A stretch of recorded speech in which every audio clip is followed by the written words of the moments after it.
Okay, we're going to try this. This will be an experiment. I want to show you how to load and fire a black powder rifle. There are a lot of steps to this, and we've talked about Simon Kenton, we talked about Daniel Boone. This is actually a later model than what they would have used. This is called a percussion musket, a percussion rifle, because it has caps that we use instead of flint. It's not a flintlock.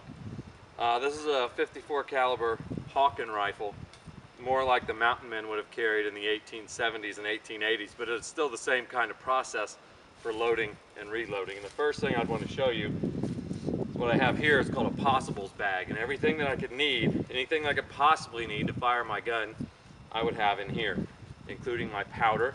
Now mine is nice and glass. They would have had one made out of buffalo horn or cow horn that they would have used instead.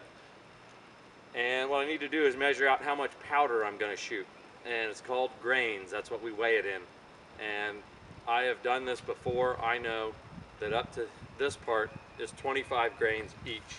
I know that because in my possibles bag I have a powder measure where you can pour powder in, and each of these lines on here that you probably can't see, each of these lines is 10 grains, and I know this is 25. This holds 25 grains of powder. So I want to shoot this with 75 grains. So there's 25, there's 50, and there's 75. The next thing I need is a patch.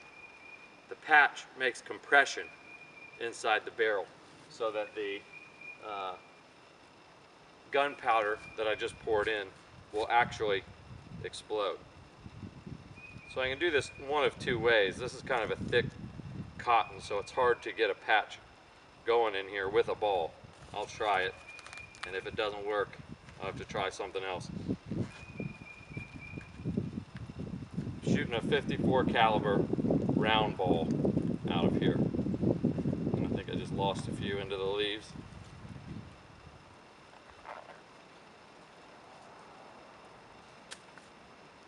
So I'm going to try to seat this with the round ball to try to get that compression. It's called a ramrod.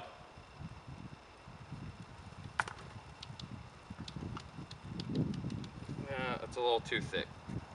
I'm going to pop that back out of there, pick up that ball I just dropped. I'm just going to ram the cotton patch in. Try to get the compression that way. Make sure I get it nice and tight.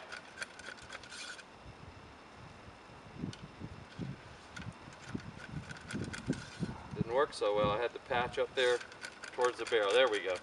It's tamped down in there. Now I'm going to put the ball into the barrel. Get it tamped down nice and tight. Put my ramrod back. Grab a percussion cap, and these little suckers are tiny. I'm going to put it right here on this part of the gun called the nipple. And what this does, when I pull the trigger, the hammer will pop the cap. The cap will send a spark into the barrel where I have that gunpowder.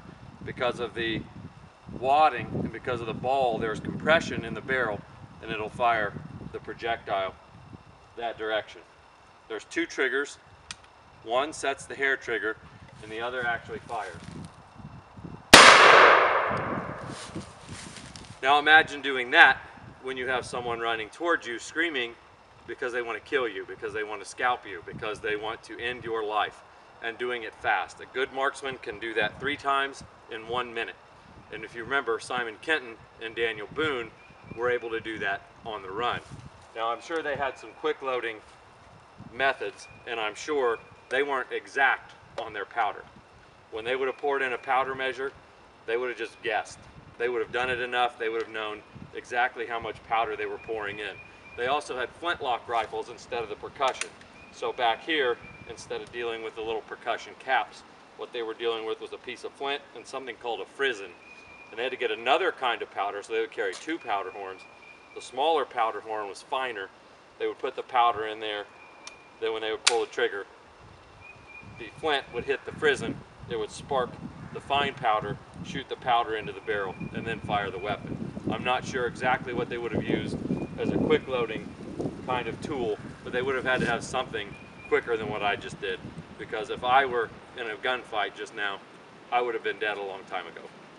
But that's just the basics of loading and firing a black powder rifle, so that you can see that. Obviously I can't do it at school, and I have to tell you, because my wife made me tell you, you can't do this at home without adult supervision. It's dangerous. A lot of the stuff I'm doing there, at any point, a spark on that gunpowder, if it goes, my hands, my fingers, if it goes up in my face, it will kill you. So you can't do that unless you've got adult supervision with somebody who knows what they're doing. Please be safe. Don't try this at home without adult supervision. Thanks.